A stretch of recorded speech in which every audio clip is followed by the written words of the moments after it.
UP में 53 दिन के अंदर 3 माफिया की पुलिस कस्टडी में मौत हो गई है और उनकी मौत के साथ ही पुलिस पर सवाल खड़े हुए तो कई लोगों ने चैन की सांस भी ली है। संजीव जीवा का आतंक भी पश्चिमी यूपी में फैला हुआ था। वो जेल में जरूर था, लेकिन अपने गुर्गों की मदद से उसने सैकड़ों लोगों का जीना हराम कर रखा था।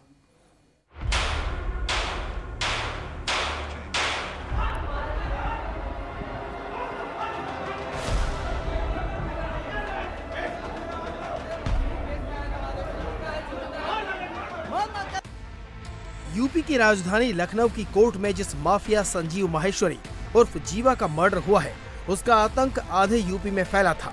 उसका नेटवर्क कुख्यात मुख्तार अंसारी से लेकर मुन्ना बजरंगी तक था।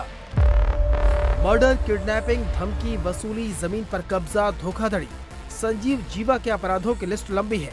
ऐसा दबदबा था कि 22 से ज्यादा मुकदमे दर्ज हुए, लेकिन 17 मामलों में बरी हो गया। राजनीतिक रसूख ऐसा कि पत्नी को चुनाव तक लड़वा दिया, लेकिन जब मौत आई तो भागने का मौका नहीं मिला। कुछ ही सेकंड में संजीव जीवा के जिस्म में 6 गोलियां उतार दी गई, मौत आ गई। मुख्तार अंसारी के शूटर जीवा पर 2005 में कृष्णानंद राय पर गोली चलाने का आरोप था।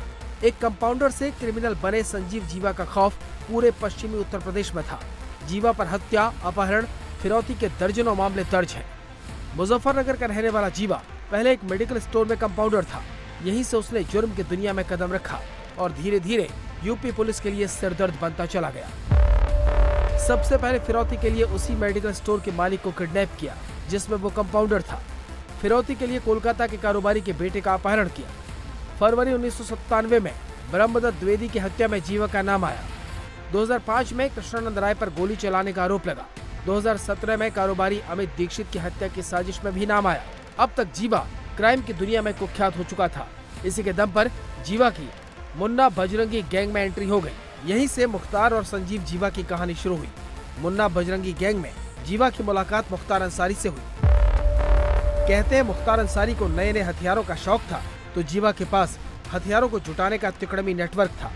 इसी वजह से जीवा मुख्तार अंसारी के करीब आ गया।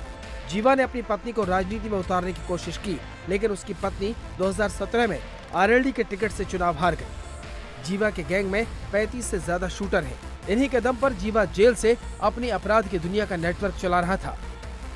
कृष्णानंद राय जो पूर्व विधायक रहे हैं तथा ब्रह्मदत्त द्विवेदी जी जो पूर्व मंत्री रहे हैं, उनकी हत्या में तथा एक कारोबारी और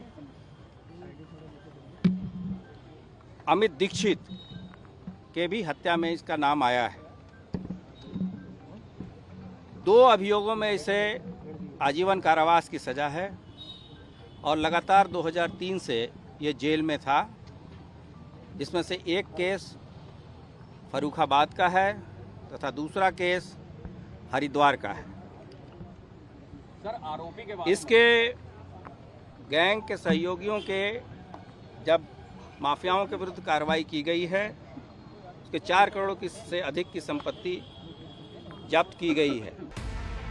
संजीव जीवा की मौत पर पूर्व मंत्री ब्रह्मदत्त द्विवेदी के घर पर घी के दिए जले, आतिशबाजी हुई तो मुजफ्फरनगर में व्यापारियों ने चैन की सांस ली। पिछले साल ही संजीव जीवा ने मुजफ्फरनगर के व्यापारी मनीष को जेल से वीडियो कॉल पर मारने की धमकी दी। व्यापारियों का आरोप है कि संजीव और उसकी पत्नी उगाही का रैकेट चलाते थे।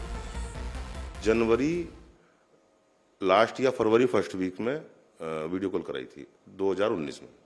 तो क्या बोला आपसे जब वीडियो कॉल जीवा से बात करी तो क्या बोला जीवा ने? उन्होंने तो ये कहा कि उन्होंने कुछ पैसों का पहले मुझे समझाया हुआ था कि इनको पैसे दे दो और तुम्हारा किसी तरह की कोई परेशानी नहीं होगी। एक तरह से वो प्रोटेक्शन मनी जिसको महीना बोलते हैं, वो बहुत लोगों से, मुजफ्फरनगर के बहुत सारे लोगों से वो लेते हैं और उसी से उनके ये सब काम चलते हैं। जो संपत्ति कब्जाना या महीना लेना, जो महीना देता है वो कभी किसी के आगे रोता नहीं है। वो केवल अपने और अपनी पत्नी के बीच में रहता है, क्योंकि उसको डर रहता है कि अगर मैं किसी पड़ोसी को बताऊंगा तो कल को मेरा जीवन लीला समाप्त कर दी जाएगी। यही डर मेरे अंदर भी था।